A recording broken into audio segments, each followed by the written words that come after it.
And if you're in it, when he does, he'll destroy you with it. It's time to repent of your wicked ways. Race baiting, stirring hatred among the children of God, people that would come to Christ and won't because you make his name a laughing stock of you blaspheme the name of Jesus Christ with your harlotry, with your whorishness, your wickedness. This white evangelical nationalist pastor had the audacity, he and his wife, to get out of his car, as you just saw, and for propaganda and disturbance, filmed themselves coming into our church, using hate speech, condemning us with wrath, judgment, and correction completely out of order. And since you are against places of worship being disturbed, and this gentleman attempted to do it at a black church, I want to know, when is the arrest warrant? I don't know his name, but that picture should be clear enough for you to be able to track it down with the full span of the FBI. Why didn't we have this same kind of calculated rage, outrage, and disturbance? This white evangelical national. And I think that's the point. Welcome to Black Press USA's morning show. And this is where we bring you the headlines in the culture. I'm Nielle. And this morning we have a real treat. He's Spectrum News and BBC radio political contributor and host of the Mo Kelly Experience. Welcome, Mo Kelly, to the show. It's so nice to be able to talk to you this morning. And thank you for having me on. It's truly an honor. Yeah, I'm really excited to go through these headlines with you. And of course, that was Pastor Jamal Bryant. And he's asking why a white man could storm his church and there be no accountability for him. But then we saw what happened in Minnesota. And so we do a poll. We're starting a poll. And so our poll question this morning is, which is the bigger threat to our community safety right now? And for the chat, we want you to chime in on this too. Put an orange in the chat if you think it's the Trump administration and white extremists. And if you think the bigger threat to our community is protesters and independent journalists, we want you to put a pen and paper. So let us know which one you think it is. If you think Trump and the white extremists are the bigger threat to our communities, or if you think protesters and independent journalists are. And I'll get your response, Mo Kelly. Let me put it this way. When you were listening to Pastor Jamal Bryant, he was asking questions, but they were rhetorical in nature. He knows the answer is nothing is going to be done. He knows that there is a double standard. He knows that although a white nationalist minister can walk into his church and not receive any consequences before, during, or after, the amount of restraint shown by black parishioners was not the same restraint which was shown to Don Lemon and the other protesters. We know that we live in two separate Americas as far as how African Americans are treated in a legal sense as opposed to non-African Americans. This is just the latest example. Now we have more video to confirm it. But since it's happening in the same time and space, we're only talking about maybe 4 days after Don Lemon was arrested. It's a clear-cut double standard. And although Pastor Jamal Bryant is asking a real question, as far as when this person's going to be arrested, he knows in his heart it's rhetorical and it's never going to happen. Right. And I also say, look at how God works. Now, that happened to his church a few weeks ago. And it kind of laid out there. And I wasn't sure if it was recent, if it was real, because nobody had picked it up, Mo. Nobody picked it up. But look at what happened in Minneapolis. And now the timing is right for him to bring it up and ask the question. Also in that video, he addressed another important issue because, Mo, all last year we were covering the Target boycott, right? Right. And so what we discovered is there were 3 Minneapolis advocates and activists, and Nikema Levy Armstrong was one. And so she came on the show and she talked about it. So there was this battle internally amongst us about the Target boycott. And, Pastor Jamal Bryant kind of taking the boycott and leading with it and leaving them behind. And so in that video, he acknowledged that Nikema Levy Armstrong started the boycott with the other activists, which was very important because, Nikema talks about a lot of times how Black women are left out of the conversation, and they really are the ones doing the work and starting things. And so for him to do that, and then how ironic it is that he would have to use a situation with her to amplify his, it's just everything came full circle for Black History Month, Mo. You talk about Black History Month. For those who know their history, know that the civil rights movement was notorious, and I mean that notorious, for excluding Black women and putting them on the sidelines and in the background. And if you know your history, you know the whole idea of nonviolent protest came from not Martin Luther King Jr., but Coretta Scott King. She was the one. She was the origination point for the nonviolent portion strategy of the movement. And unfortunately, there were a lot of female voices who were left out throughout the totality of the civil rights movement. And unfortunately, once again, we see more of that today. So if you see it today, know that it's part of a poor tradition within African-American protest history regarding the marginalization of the contributions of women. I love that because since it's Black History Month, let's talk about it. When you were talking about civil rights, I think about Dorothy Irene Heights. When we talk about the Big Six and you see that picture, she's not in it, but she's arguably one of those individuals. She has that iconic picture of her sitting in Lyndon B. Johnson's office with her leg crossed, telling him what it is. And she was a part of the movement for civil rights. So if you say, there's no civil rights without a Dr. King, there's no civil rights without a Whitney Young and so forth, and a John Lewis, you have to put Dorothy Irene Heights' name in that. And then another woman, I got one more for you, Fannie Lou Hamer. It's a name that there's that picture. That's the picture I'm talking about. Tell them. But when you talk about, I have to say one more, Fannie Lou Hamer. She was left out of the conversation, and now her name is beginning to ring, and now we know I'm sick and tired of being sick and tired. When Mystical said it came from her. Well, not only that, if you want to talk about the civil rights movement, the March on Washington, and the famous, iconic Dr. King's "I Have a Dream" speech, all of us have heard it, but you don't necessarily know there was only one woman on that podium that day, Mahalia Jackson. And Mahalia Jackson was the one who said, because Martin Luther King, as he was going through his speech, he had a prepared set of remarks, and he was talking about what was going on in America, and it wasn't resonating. And Mahalia Jackson, if you go back and listen to it or even watch it, she says, tell him about the dream. Tell him about the dream. If not for Mahalia Jackson, gospel singer, gospel legend, we don't have the iconic "I Have a Dream" speech, which is, I would say, the forward moving momentum, which was essential for the eventual passing of the Civil Rights Act, and a year later, the Voting Rights Act. I mean, and it's so important. We didn't know we was going to go down this path, but it's an important path to go down because it is Black History Month. And, we see it, it's ringing on social media, but let's make it ring louder. And see, there's Dorothy Irene Heights. There's that picture. We don't see Mahalia Jackson, but now we know the story. Tell them about the dream, Martin. Tell them. Let's go to the chat real quick and check in. Orange G was at the top of the hour. Wishing us a happy Thursday. And he says, when and where is the Black MAGA, Black History program? I haven't heard from them in a while. And then Nicki Minaj isn't releasing her album, and I wonder why. Nancy Wall says, thanks, Neil, for getting up so early to keep us informed with the Black news. I'm up early. Mo Kelly's on the west side too, so we both up early. Real early.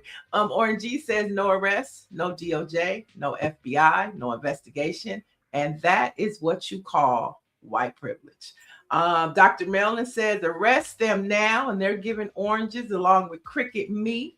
And so the chat is chatting and they dropping oranges in. And then we have Tell Them About the Dream. Dr. Marilyn said, and Orangey says, Mahalia Jackson is from New Orleans, where it's Mardi Gras time.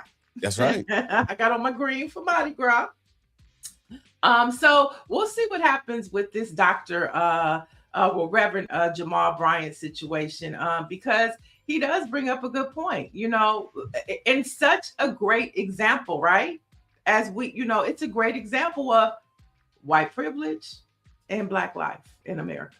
I always say, and I'm on the other side of my life. There's more time behind me than is in front of me. I'm 56 years old. And sometimes I have to remind myself that the lessons I've learned, the education that I've received about a lot of this history, I can't assume that those who are Gen Z or millennials also know it. So a lot of times I have to repeat it to make sure that the information is passed on. And when I see Pastor Jamal Bryant expressing these two Americas, this double standard, for me, it's like, yeah, it's always been that way.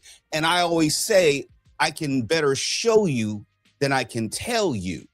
This generation, not to their detriment, but this generation may not have experienced the same types of overt racism that I and Gen X may have experienced. And for some people, it is an eye-opening experience. Right. This is the first time that they're really seeing it and experiencing it. It's not abstract, it's personal, it's visceral, and it's real. And so sometimes we in the older generation, now I think it's fair to say we're in the older generation, we have to make sure that we continually remind folks that what you're seeing now, it's not new. In other words, history may not repeat itself, but it damn sure echoes.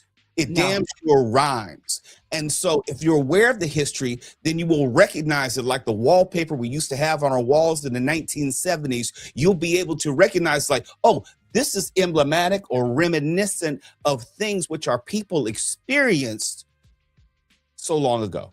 Right, 100%. And I think too, the parallel of the churches, you have the white nationalist church that Nikema Levy Armstrong went into, along with other protesters, and Georgia Ford and Don Lemon were reporting on. That is a white nationalist church. They have white supremacist ideology. It is documented. It is true. And then you have the Black church, the ones that you're talking about the experiences that some people may not have felt, but the Black church is all too familiar with. And my last point is, we're not old, we're seasoned. Okay. Relax. There we go. All right, let's jump into our first story because our guest is in. And of course, this was a story that was trending, and there was still no accountability, but our next guest has been on the front line. And I'm talking about the wrongful death lawsuit tied to Shanquella Robinson. Now it's being sent back to state court. We're going to find out what all that means. And so joining us now to kind of bring us and give us an update on what's happening with the accountability for Shanquella Robinson is attorney, civil rights attorney. She's with the Ben Crumb's firm. Welcome, attorney Suann Robinson.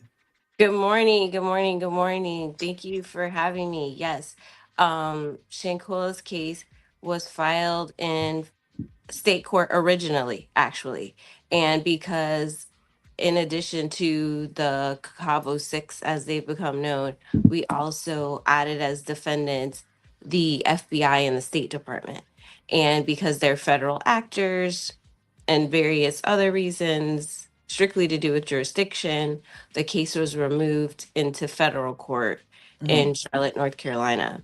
And so over the past year, we've had a lot of motion practice. Last January, we had an in-person hearing in North Carolina.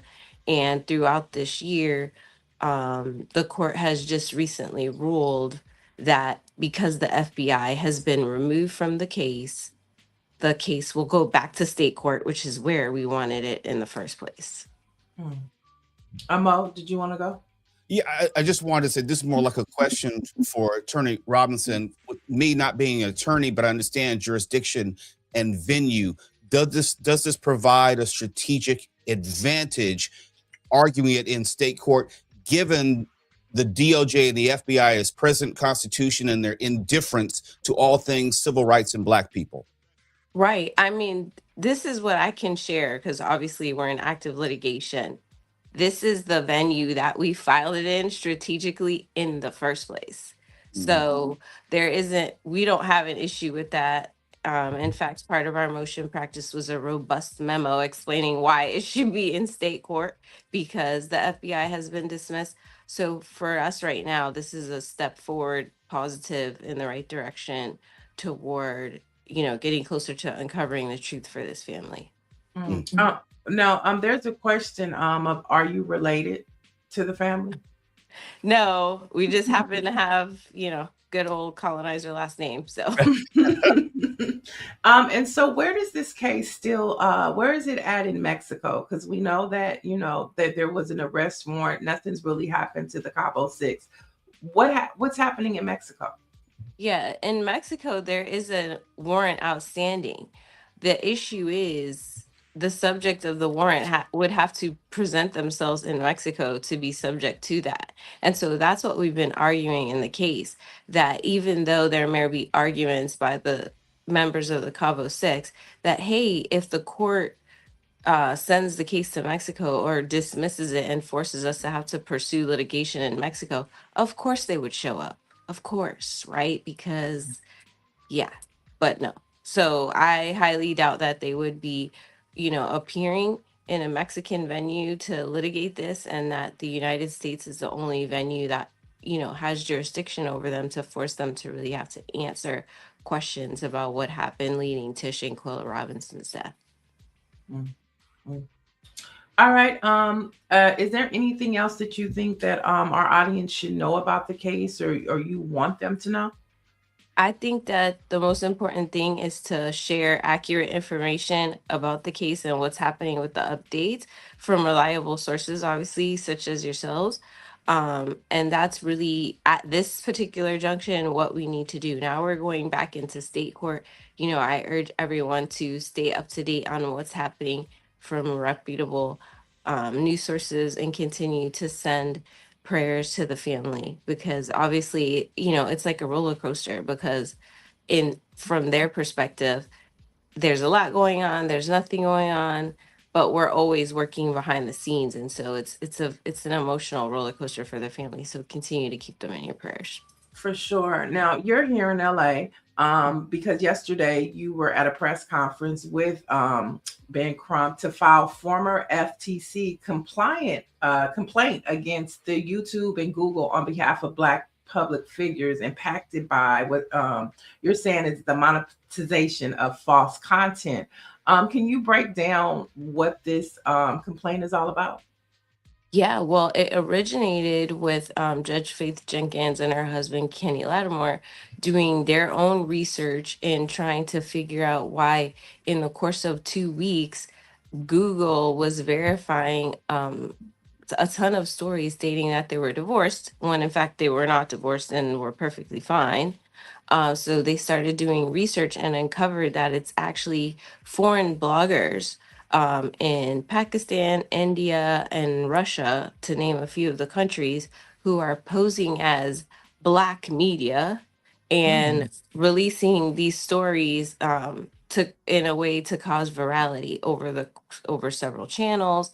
And it impacts disproportionately Black public figures because because they pose a certain way, like they'll call their blogger channel a certain thing, and they'll also say that they're registered in the United States. And so it's easier for the viewer to believe, oh, this is a credible source because they're in the United States, but they're in fact not in the United States. So we're essentially asking the FTC and the Attorney General of California to get involved to investigate this, because YouTube and Google currently are not taking accountability, in the sense that a lot of the channels, even at the press conference, we talked about Stevie Wonder as well. He's joining in the complaint, because if you Google Stevie Wonder's death, even right now, he's perfectly alive and fine, but there's all these videos stating that he's not.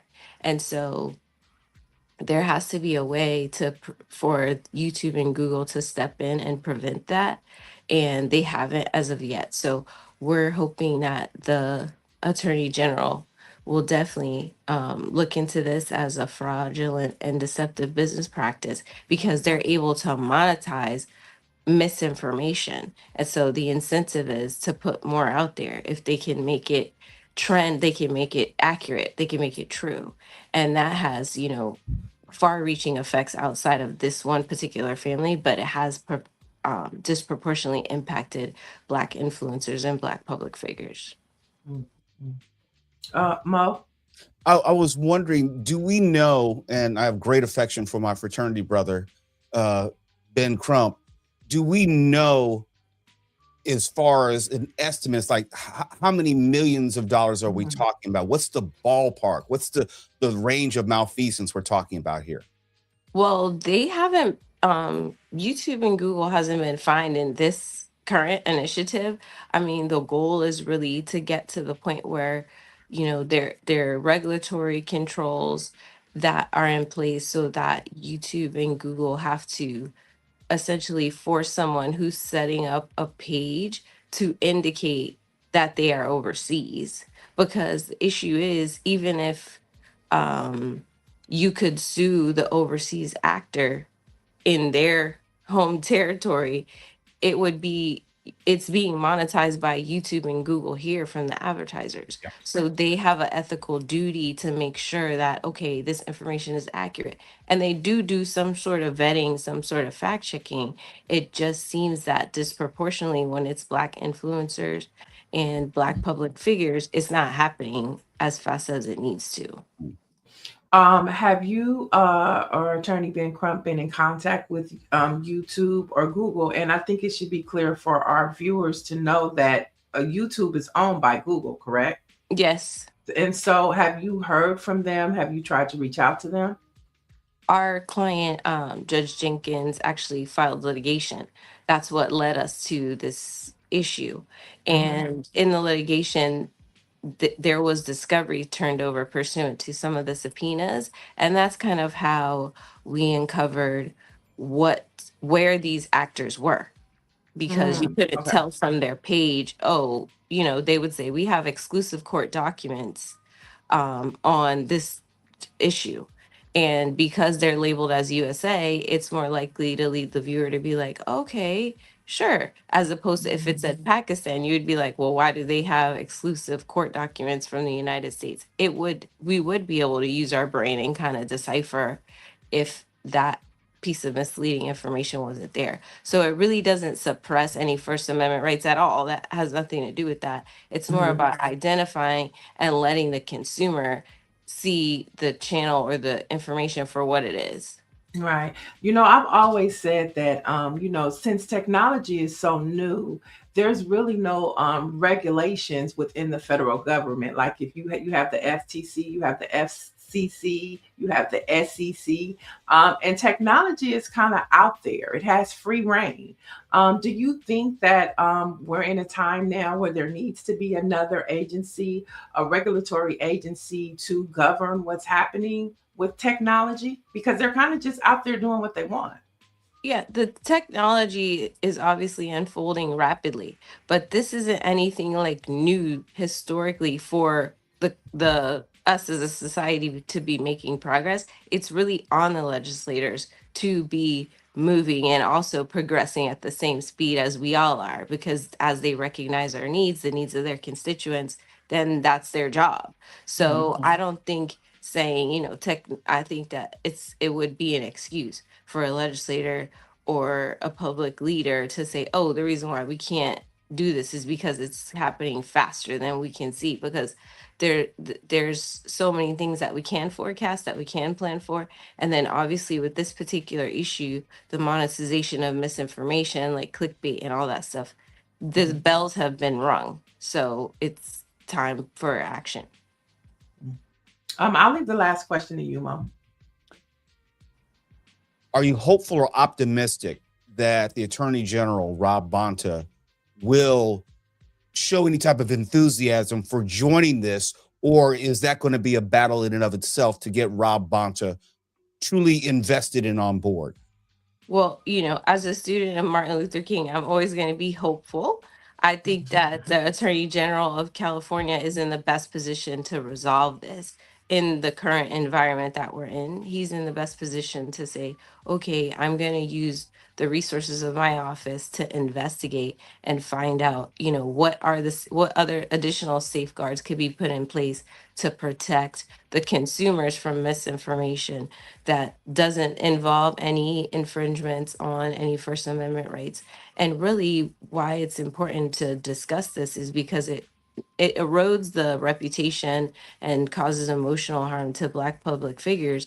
But what we're not discussing and didn't have the opportunity to discuss more is the effects on the consumers' belief and the integrity of Black media, because that's who's being impersonated, right? They're impersonating Black media and saying these are factual stories. So it really erodes, that also affects Black media directly.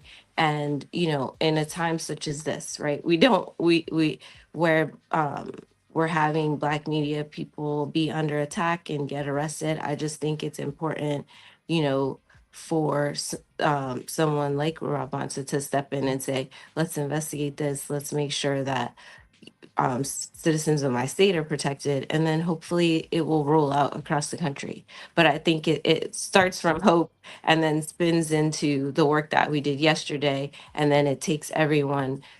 It always is going to take unity. It's going to take all of us to say this is a serious issue, and for it to move forward.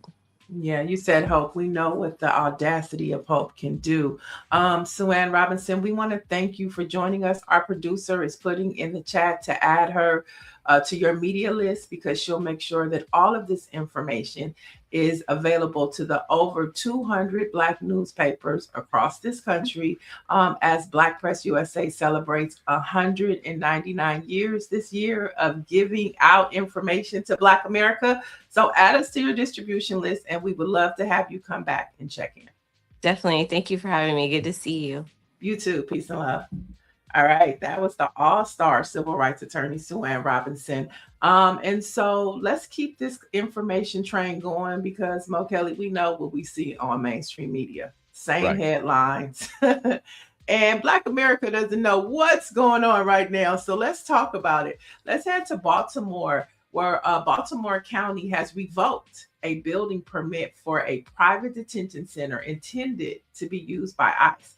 Now, the announcement came this week by County Executive Calvin Ball, who said he would pursue emergency legislation aimed at banning permits for privately owned detention centers. So this comes as the Courier News just independently verified that locations of at least 23 mass detention campsites leases have already been signed in Arizona, Maryland, Texas, and 2 in Pennsylvania. And so with this conversation, I've seen videos of different counties and cities having hearings, community hearings about these detention centers, them not wanting them there. But when we talk about privatized prisons, we're talking about 2 in particular, Geo and Core Civic. What's your response to what is happening with these detention centers, Mo Kelly, when we know that each bed represents a price tag?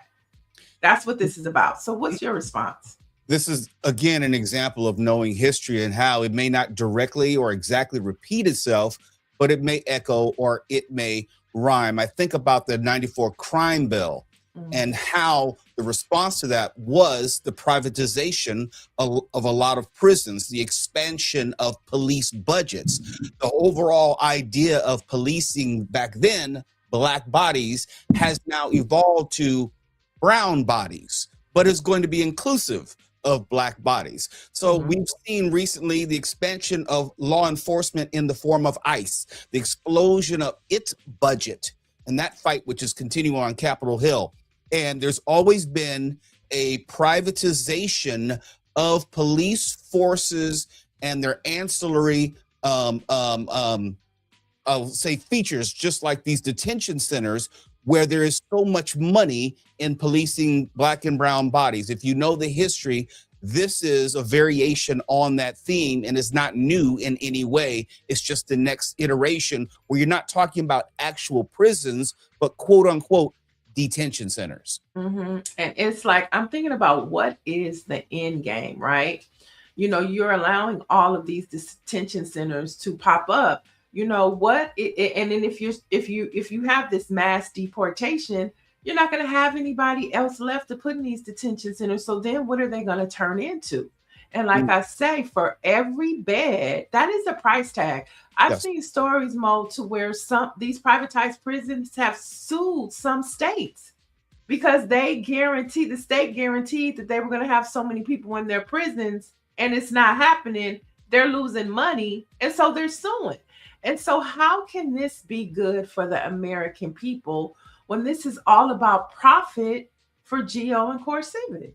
I don't know if it's good for the American people. I can't make that argument. I know it's quote unquote good for a certain select portion of American businesses. In fact, there's a tie into law enforcement and the justice system. There were a number of judges who were sanctioned and also indicted for diverting people to these private prisons where they had a financial interest in.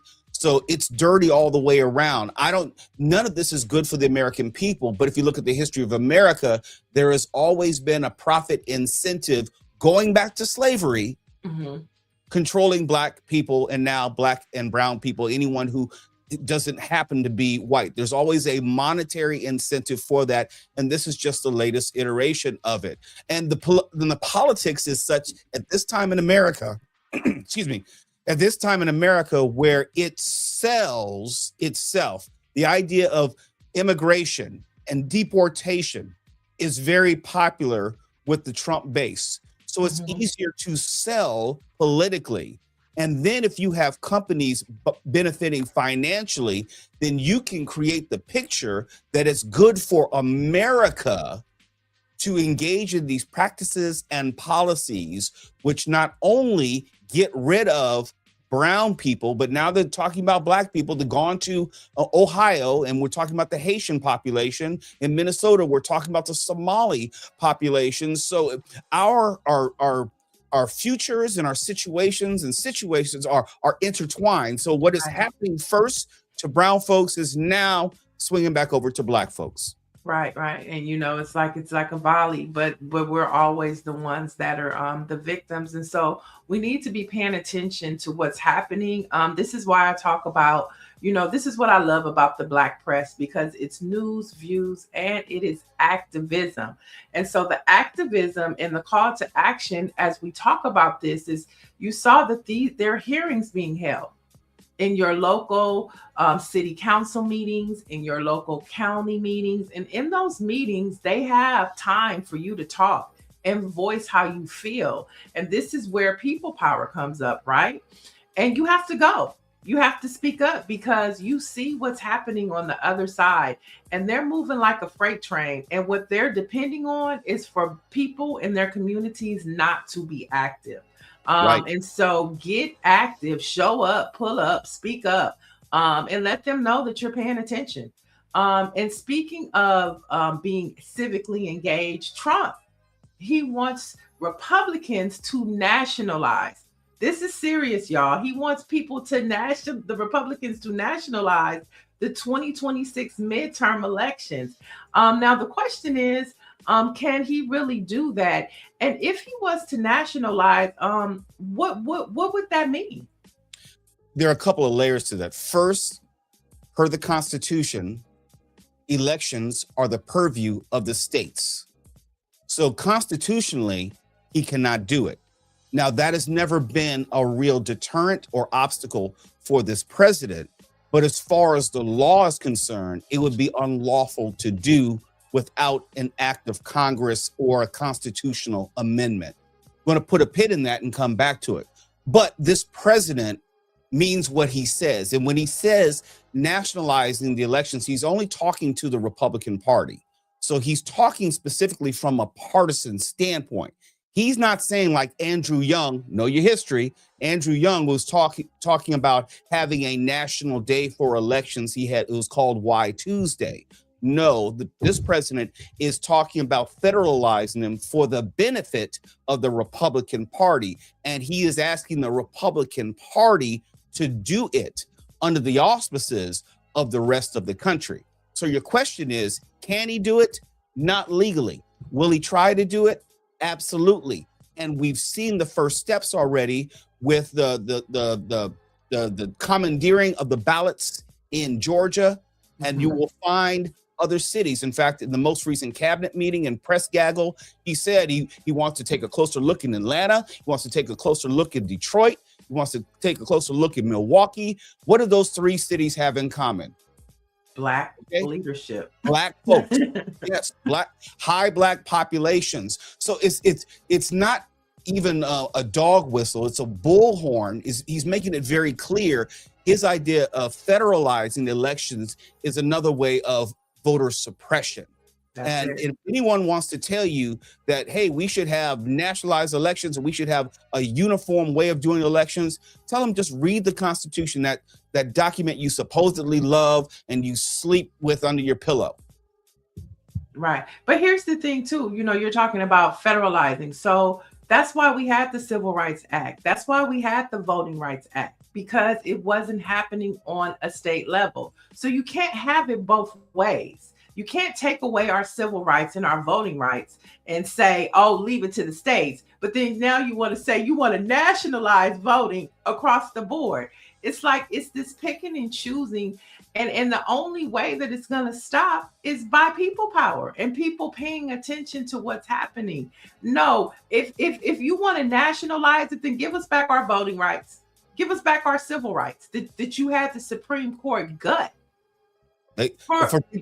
For people who may not know, they just did gutting another portion of the Voting Rights Act. So this is why it's so very important. The preconditions and the enforcement mechanisms that we had in the 1980s, talking about old folks like me, the seasoned folks, there you go, exist thanks to Supreme Court Justice John Roberts, Chief Justice. So the Voting Rights Act, which protected against states doing the gerrymandering and the poll taxes and all the silly things that we see going on in like Georgia and other states. Now you're going to see more of that because they don't have the enforcement mechanisms to prevent that or guard against it. And we don't have a DOJ, which has this partition with the White House where they're just doing the bidding of the president. And so if the president says, I want to go into Georgia, well, there's nothing protecting people and voting rights in a state like Georgia, for example. And if that is not enough, Steve Bannon is also adding to this conversation and saying ICE will surround the polls. So you talked about voter suppression. Yep. You know, it's another layer to it. Now, Bannon is calling for immigration agents at polling sites during the midterms in November, a proposal that elections officials are beginning to fear even more. Now, Bannon has no formal power, but is an influential figure on the far right. And we know that he has very close ties to Stephen Miller. You know, and I talk about this all the time, Mo, about how Stephen Miller comes out of Steve Bannon's camp. Stephen Miller is in the White House because of Steve Bannon. When Steve Bannon was first in the White House, they were at BlackPRESS together. And so if you think that Steve Bannon, excuse me, is not involved in what's happening with these ICE raids, with the calling of these ICE federal agents, you know, you better think again. Because he is very close. And I always say this too, Mo, you know, they've stopped letting you know and keeping public record of who's in and out of that White House. So you don't know who's going in and out and what's happening, but just know that Steve Bannon is very close with Stephen Miller in that White House. And not only that, if we've learned anything, you take them at their word, okay? Project 2025. Some people didn't believe it. Some people think that they would not be able to enact it. But here we are a year and a month in to the second Trump term, and they're going straight down the list.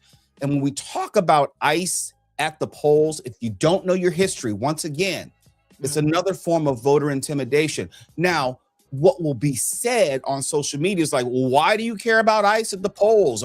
Are you worried about undocumented immigrants not being able to vote? No, it has nothing to do with that. It has to do with voter intimidation. If I am a legally documented brown person or a citizen, and I know that I may be harassed or even detained by ICE because there is sufficient evidence to show and demonstrate that citizens have been detained. Right.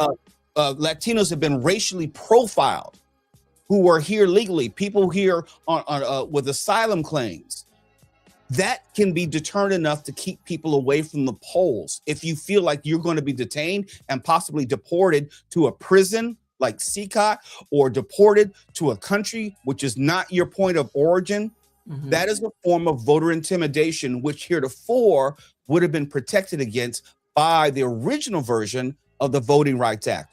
All this works together. And if you got the Voting Rights Act, you open the door for polling practices like these. And this is another form of voter intimidation and voter suppression, which we saw in the 1960s, where Black people would come to the polls and you would have law enforcement discouraging them from, or I should say us, from voting. And they would have things like a poll tax, so they give you a constitutional quiz and make sure that you knew enough about America, so you had the quote unquote privilege to vote.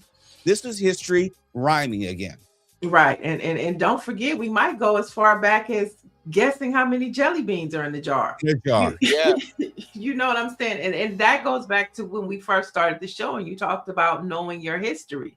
Like if you knew that at one point in time that you had to guess how many jelly beans were in a jar, or you hear the stories of like when Oprah Winfrey talks about her great-grandfather walking all the way to the polls just to be rejected. These are things that have happened to our ancestors, and not as far back as us seasoned folks as our grandparents or great-grandparents. It's not that long ago, y'all. And they're moving at a rampant pace to take us back. And so that's why we're talking about the midterms. We're talking about what's at stake. Know what's happening in your local elections. I know we have primaries in various states coming up in March, in June, leading up to November. So it's not just about November, y'all. It's about these local elections, these primary elections, to even get your candidate to November. Right. All of this is at play. So make sure, and all you have to do is go to your Secretary of State. They all have websites. They provide information about your elections, who's on the ballot. Now, we can't tell you who to vote for, but we sure can give you a lot of information to tell you why you should vote and maybe who you should vote for, but we're not going to tell you who to vote for, right, Mo? Not at all. And for people who don't know, I'm keeping one eye on the chat, so I'm kind of watching what's going on there. And there are a lot of trolls in there, and there are people who are making an assumption that I'm a Democrat. I'm an independent. I don't tell you who to vote for. Hopefully I can help inform you, give you some history, some context, but I say vote your own personal interest. Why? Because I don't want anybody else trying to tell me how I'm supposed to vote relative to my interests. I just want you to be an informed voter, and I want you to be an engaged voter, and I want you to be a consistent voter. It means not only voting once every 4 years, but every time there's an opportunity to vote, be it for local comptroller or insurance Commissioner, sheriff. It does not matter. Because here's something else. The midterms are coming up in November. Back in 2022, for all this talk about voter ID and voter fraud, only 46% of registered voters actually turned out to vote. So the majority of registered voters stayed home. For all the talk about election integrity, the majority of registered Americans did not give a damn. And that's what people need to understand. So you have a minority of people having a disproportionate and outsized impact on who our future leaders are going to be, and policies by extension, just because they showed up at the polls. All right, we're going to leave that right there. And we're going to talk about more media and journalism.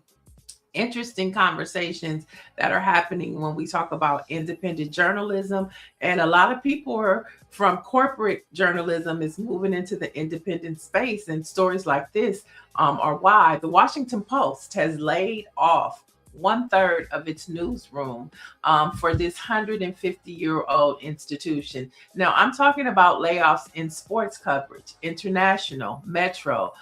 The paper's podcast are among those hit the hardest as the storied newspaper cuts back amid declining revenue. Thoughts on this, Mo Kelly? I have a bunch. Again, I'm going to tell about my seasoning now. I grew up in a time where you had major news outlets, television, print, audio, which were not owned by singular individuals. And if they were owned by singular individuals, they did not put their political imprint or footprint on the media outlet.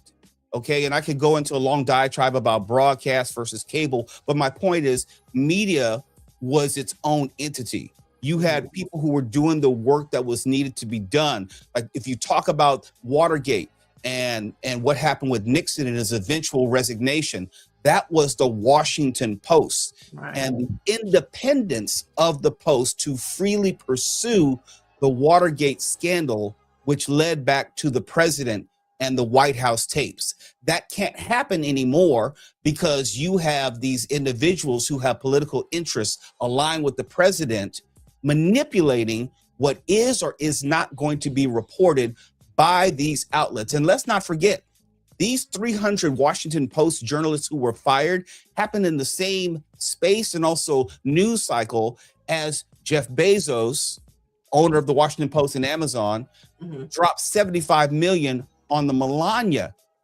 documentary. So it's not about money not being available to help true journalism. It's about manipulating what you and I may see or deem quote unquote credible and important, because you're not going to find any legitimate criticism of this president or its administration in the Washington Post, or here in Los Angeles, the Los Angeles Times and its billionaire owner, Patrick Soon-Shiong, who refuses to have any type of alternate voices in his newspaper, including not even allowing the editorial board to endorse Kamala Harris in the most recent presidential election. So there's a distinct difference as far as what legacy media was doing in the 1970s and 1960s versus its importance and relevance and its role today. I mean, you just dropped a lot of jewels, a lot of nuggets. But one thing that, as you were talking, I was like, that's what makes the Black press so valuable, especially in times like these, because you can go back, you know, as far as Frederick Douglass. There was never a space for Black folks to speak truth to power. But through generations, they have. And now they've grown to over 200 plus publications across this country, you know, and Black press may be struggling, but they make sure every Thursday, every week, people get their papers, and you find out what's happening and what's at stake. So I think as I hear you talking, I feel like there's a renaissance that's happening, especially in Black news, because we're going to be the only ones bold enough. You know, because it takes courage too, right? It takes courage. It takes courage because there are, I don't want to say just consequences, there's real danger out there. And again, there's a history lesson in all this. How did Dr. King manage to get, I don't know, hundreds of thousands of people to the Washington Mall on a certain day in August at a certain time when he didn't have a TV show, he didn't have a radio show, he didn't have a news column? How did that happen? The Black press and the Black churches, which we've all talked about today, spread the word. So there is a communication through line through all of this, the need for Black media to make sure that African Americans are informed about the issues which are most important to us. And that is separate and distinct from your favorite cable news show. That is separate and distinct from your preferred radio program or your preferred newspaper. It's about the specificity of these issues that we're discussing right now and making sure that there is some sort of communication through line for all of us all around the United States. The black newspapers in the 1960s are just as relevant today. Now, it may not be the physical paper copy that we're all accustomed to. It could be YouTube. It could be social media. But these are the same outlets 60 years later doing the exact same work that is oh so necessary and essential. Right. So make sure you go follow us at Black Press USA on all social handles. And that's where too you can find your local black newspaper, because there's one in every city, especially if you live in an urban city. There is. And even if you live in Colorado, okay, right, they're there too. They're everywhere. So get involved, but first like and subscribe to Black Press USA. Let's lighten things up. A big sports weekend happening. Sports is dominating, but first we want to start with ladies in sports, women in sports. So the WNBA and the Players Union met for 3 hours this week, Mo.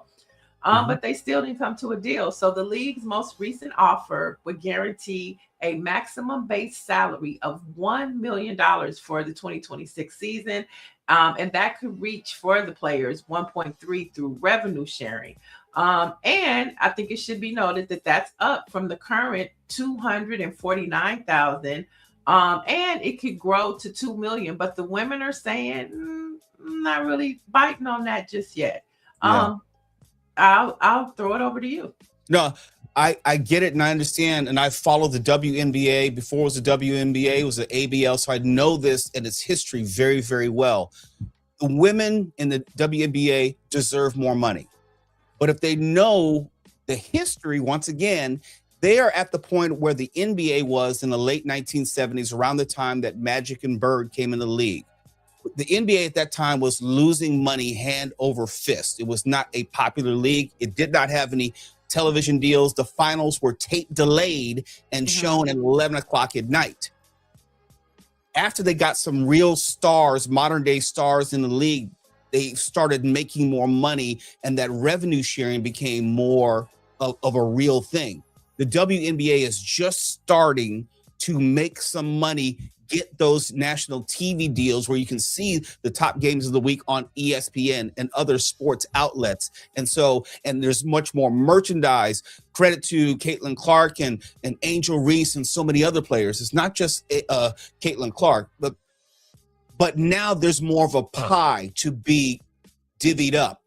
The WNBA Players Union needs to understand there's going to be more money in that pie, but it's not going to be NBA level money. They are still a good 20, 30 years away from that because the NBA has been carrying them for so long.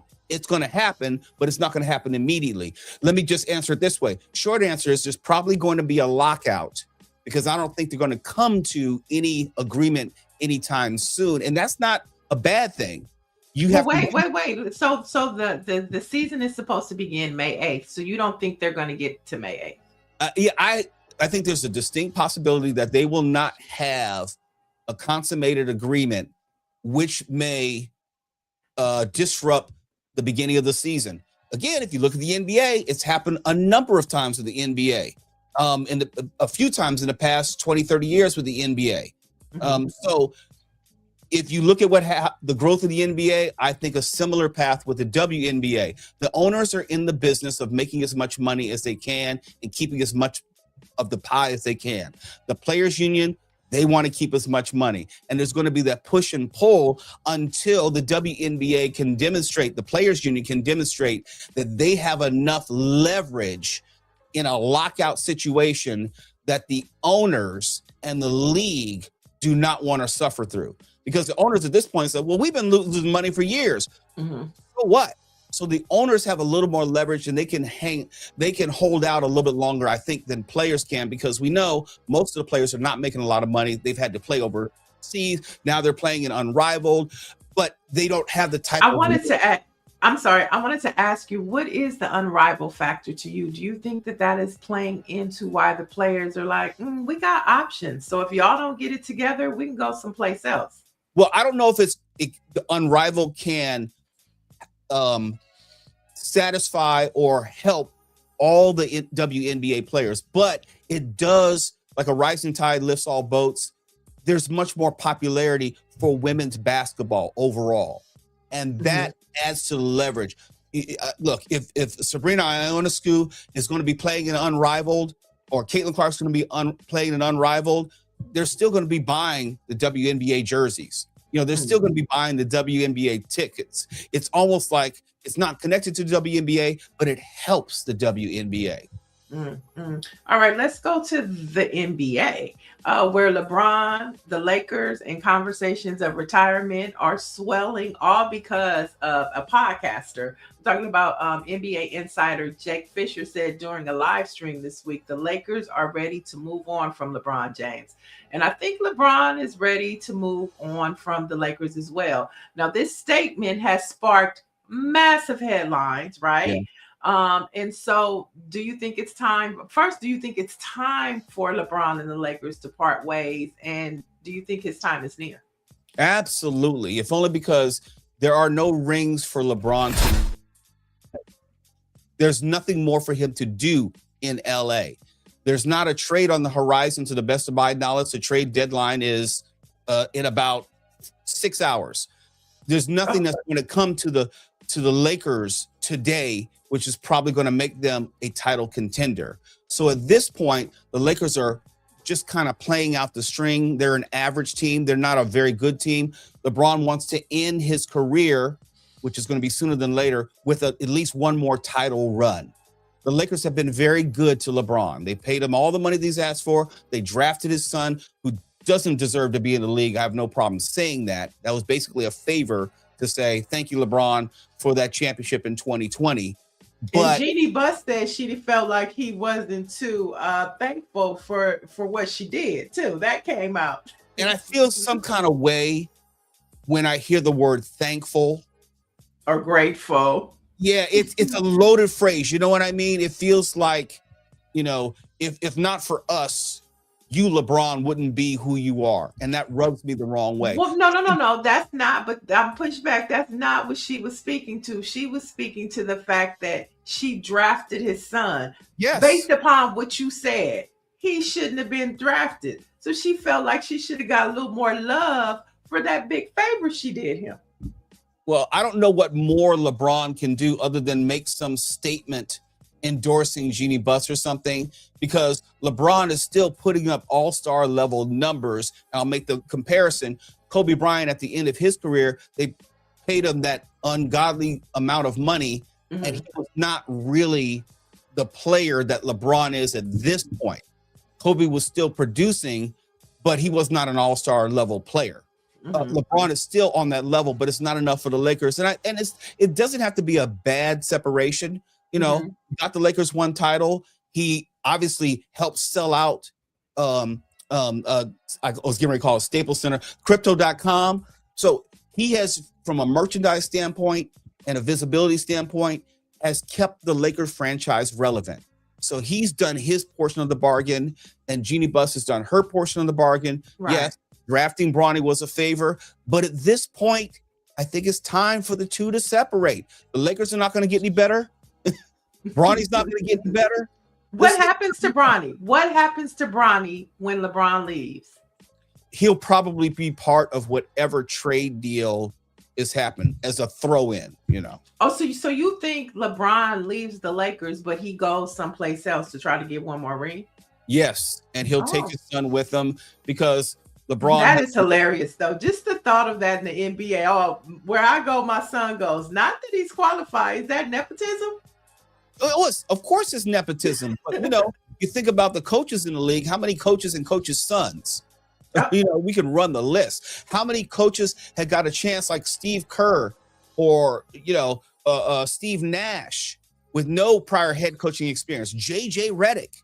So, you know, nepotism has is a loaded word, but it can avail itself in many ways. It's not just biological.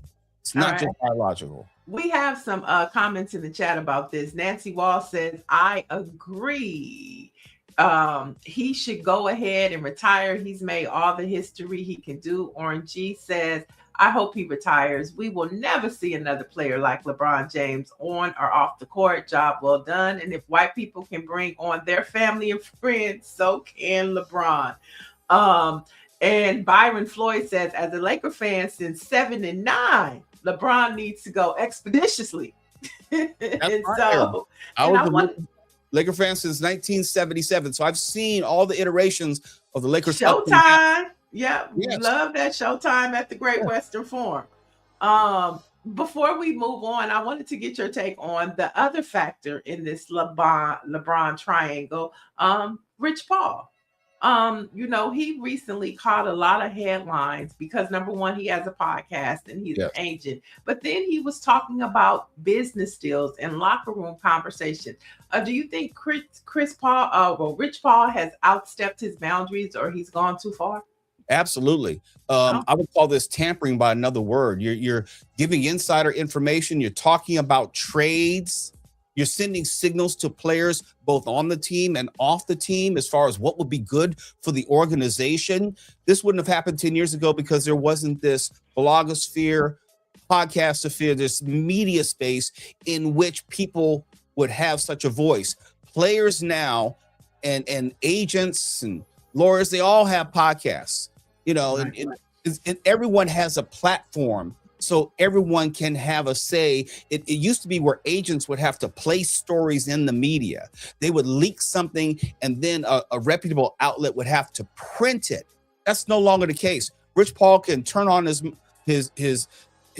computer and boot up his machine and just start talking and then manipulate how his players are perceived and the organizations which pay them are perceived. It's manipulation. Mm-hmm. Well, this saga is to be continued because LeBron is still with the Lakers, and we'll see how this season fizzles out or upticks. We'll see. But let's talk about one of the biggest things that are happening this week. It happens every 4 years. I'm talking about the Winter Olympics. And of course, Snoop Dogg is attached to it.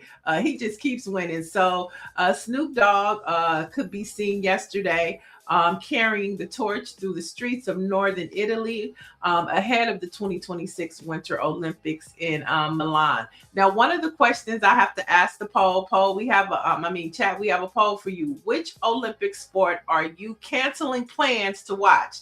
Now, is it figure skating, snowboarding, hockey, or bobsledding? Or maybe I left off your favorite sport in the Winter Olympics. Let us know which one. Mo, I'll let you have it first. I have always been, and I will always be a fan of women's figure skating. It doesn't matter if it was Dorothy Hamill, Debbie Thomas, Ty Babylonia.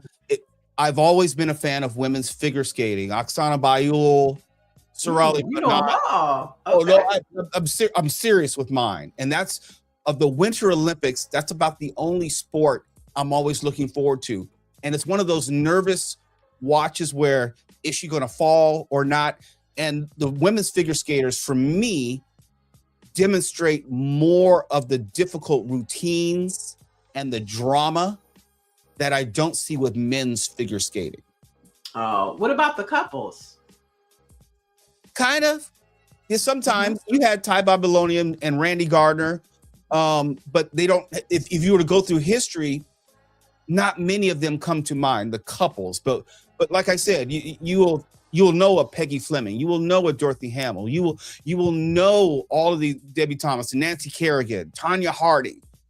There are stories which are connected to not only their careers but their Olympics. So Tanya was the one that hit the lady in the knee, right? Tanya Harding hired Jeff Gillooly to hit Nancy Kerrigan in the knee to get her out of the Olympics. And I know all that. And there is a movie on Lifetime did a movie. You can go watch it. That's a real true story. True story. Yeah, I was working in sports radio at the time when it happened, so maybe that's part of the reason why it's always been so fresh in my memory. But yes, I was working sports radio for the Jim Rome radio show while that was unfolding.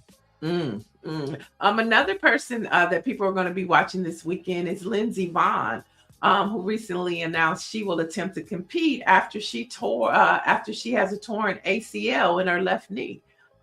Dangerous or courageous? It's Both. ridiculously dangerous. I don't know what she has to prove at the age of 41. I'm not age shaming here. I'm saying, like, your best years of downhill skiing are behind you no matter what. And you going out there with an ACL injury, I don't care if it's slight or major, can have a deleterious impact on the rest of your life. Right. Walking, it's like, what is it you're trying to prove? I'm not rooting against her. I'm rooting for her. And it's like, I understand the amount of work that you've put in to get yourself in a position to be able to make an Olympic team and compete. But at 41, let it go. She's probably thinking too, this is her last go around. So balls to the walls. Balls to the walls. That's what she's saying. Not worth possibly making it difficult to walk in 20, 30 years. You know, it's an ACL injury. If you know anything about sports, ACL injury means if you're playing football, you're out for the rest of this season and most of next season. Same with basketball. So to think that when you're skiing, which is all about your knees and your lower extremities. Ooh, my knee hurts. Ooh. Yeah, I don't get it. I don't get it. Well, so that's why everybody's going to be tuned in this weekend to see if she can make it happen. So you guys, the winter opening ceremonies for the Winter Olympics starts tomorrow on NBC and Peacock.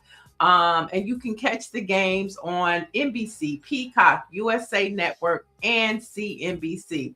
So with that, you know what I found interesting, Mo, is that NBC and Peacock, they have the Olympics and they have the Super Bowl. Yes. Yeah, that's huge for them. So the matchup, let's talk about the matchup. We're talking about the Seattle Seahawks versus the New England Patriots. It's at the Levi Stadium in Santa Clara, California. And we have Bad Bunny performing at the halftime. And so first of all, who are you going with? And what do you think about Bad Bunny doing the halftime show? I am a Los Angeles Rams fan. I will never, ever root for the New England Patriots for anything. Never, ever. Oh. Now, I don't want Seattle Seahawks to win because they beat my Rams, but I can't in good conscience root for the New England Patriots. So at least in my mind, I'm say West Coast, West Side, Seattle, Sam Darnold, their quarterback, played at USC. So I'm trying to in the headspace where I can root for Seattle. There's an LA connection.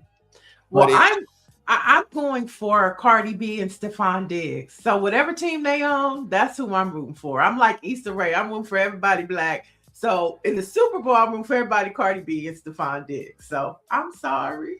You don't have to be sorry. Just you don't win. I hope they win. I want to see Stephon Diggs get a ring.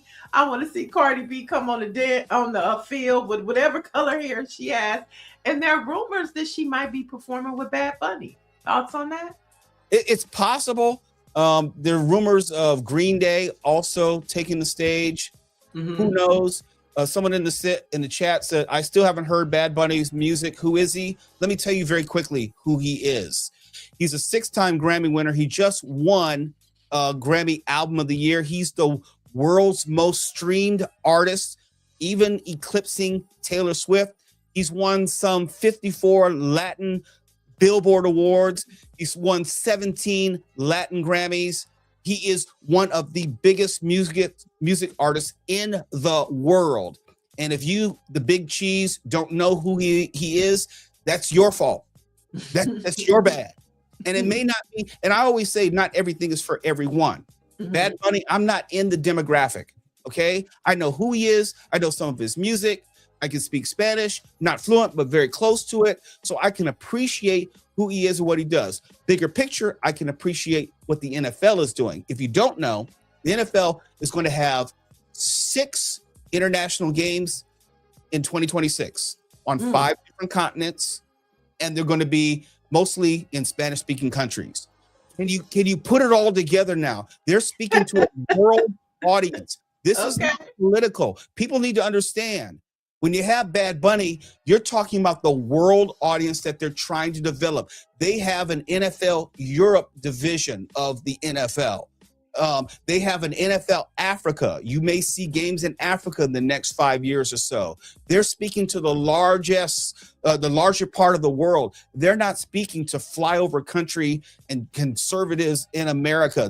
That's so small-minded and myopic. It's not about the folks they already have. And I'm thinking, like, if you're boycotting the NFL because of Colin Kaepernick, or if you're boycotting the NFL because of George Floyd and they had end racism in the end zone, well, you shouldn't have been watching in the first place. You shouldn't even care. So Bad Bunny makes sense for an organization, an entity wants to be known and beloved the world over. They're not worried about South Dakota. And I know it hurts when people hear that, but they don't give a damn. Okay, so I mean, with that being said, they're going worldwide. Yesterday we had attorney Griggs on out of Atlanta. He's a civil rights attorney, and we were talking. He's representing the coach from Tuskegee. Yes. And what happened there? So we were talking about the NFL and them hiring 10 new coaches and no Black representation at all. And one of the conversations, or the people in the chat, said that maybe it's time for us to start a new league. Being that the NFL is 70% African American, they don't want African Americans in leadership. Now you're talking about them going worldwide, like we were talking about the WNBA and Unrivaled. Is it time for another football league? They've tried different football leagues. There was the USFL in the 1980s. They tried to bring it back more recently. They had the XFL. There have been competition professional football leagues, but when you put it within the confines of African Americans, this has been a long-standing debate, not just on the professional level, but the college level, especially with NIL today, where Black athletes are being asked more and more frequently, why are you going to the big name schools? Why don't you go to the HBCUs? You can still get your money, NIL money, at the HBCUs. What would happen if all the Black talent stayed away from the big D1 schools, the PWI institutions, and went to HBCUs? Yeah, it's an intriguing thought experiment, but it's just never going to happen. There's too much money, and I don't like to police other people's money.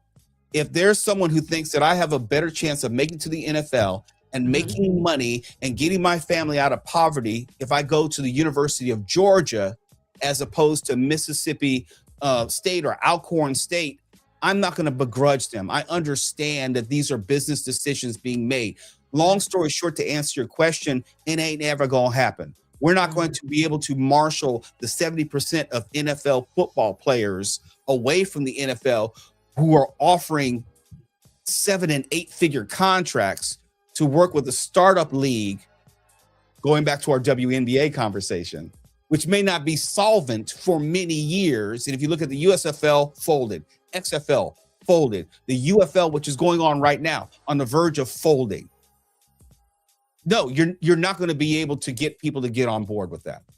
All right, so we're stuck with the Super Bowl, y'all, which airs this Sunday on NBC. So NBC is going to be popping this weekend. You can catch the Olympics as well as the Super Bowl. It is sports season, y'all, so enjoy.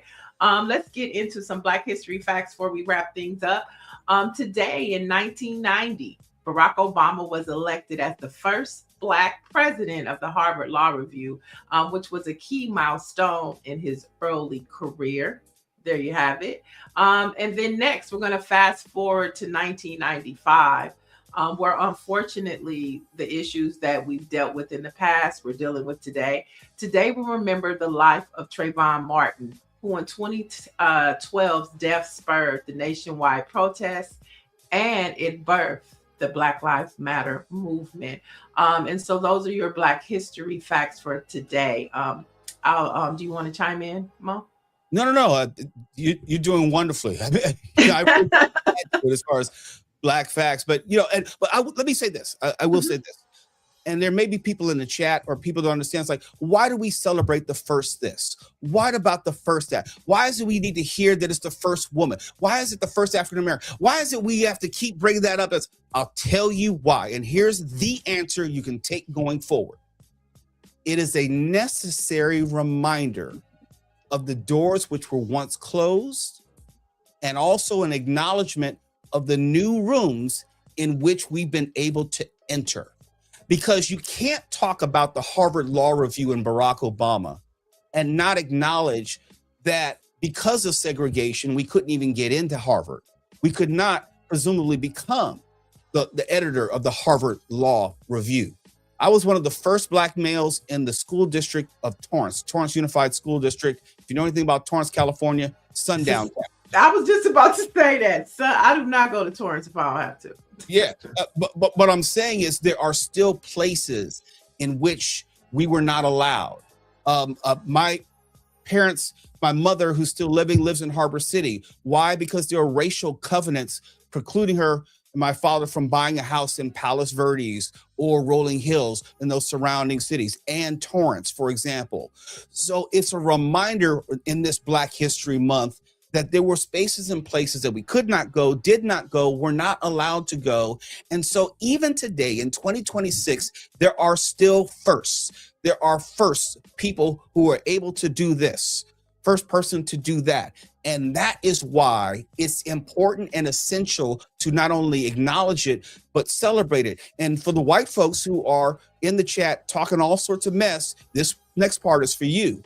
It is also a lesson for you to learn about the history of this country. When we talk about Black History Month, it's not just for Black folks. Right. It's about adding to America's history quotient, the fullness of the history of America. And here's something else. The whole reason that we have the King holiday was thanks to Black History Month. It's a direct, you can draw a direct line because of the discussions that we're having during Black History Month that then spilled over to mainstream history discussions, and the help of Stevie Wonder, who we talked about, and his song, the birthday song in celebration in memory of Dr. King, we got the King holiday. So all these things work together. Knowledge of the history and also the affirmation of the history moves the whole country forward. Black History Month ain't just for Black folks. That's the lie that a lot of people have been told. Right. We need y'all to get into it. And as we celebrate 250 years of America, you know, we're celebrating 100 years of Black history. Black history turns 100 this year. And so we just add our flavor because we know this current administration is not. And so we gonna speak our mind, and it's a line in our national, the Negro national anthem that I love, and it says, "Lest we forget." And that is what we're talking about. Lest we forget. We shall not forget. We shall not be moved, and we shall move forward. Mo, this has been fantastic. I just want to thank you, number one, for waking up, but for number two, contributing such good nuggets this morning. Well, thank you. I'm going to let everyone know I haven't been to sleep yet. It was that important. I want to make sure I was on my game. Yes. I mean, and this is what 197 years looks like. It is Black voices where we amplify and we tell you the real, and we're telling you the stories that you're not hearing. Let folks know how to keep up with you. You can always follow me at Mr. Mo Kelly on social media. You'll find me most on Threads, talking a lot of mess. You'll find me on Instagram at Mr. Mo Kelly, MrMokelly. You can check out my podcast, The Mo Kelly Experience, where it's more of an amalgamation of all the work that I do, the conversations I have. Sometimes it's serious, sometimes it's silly, but always insightful.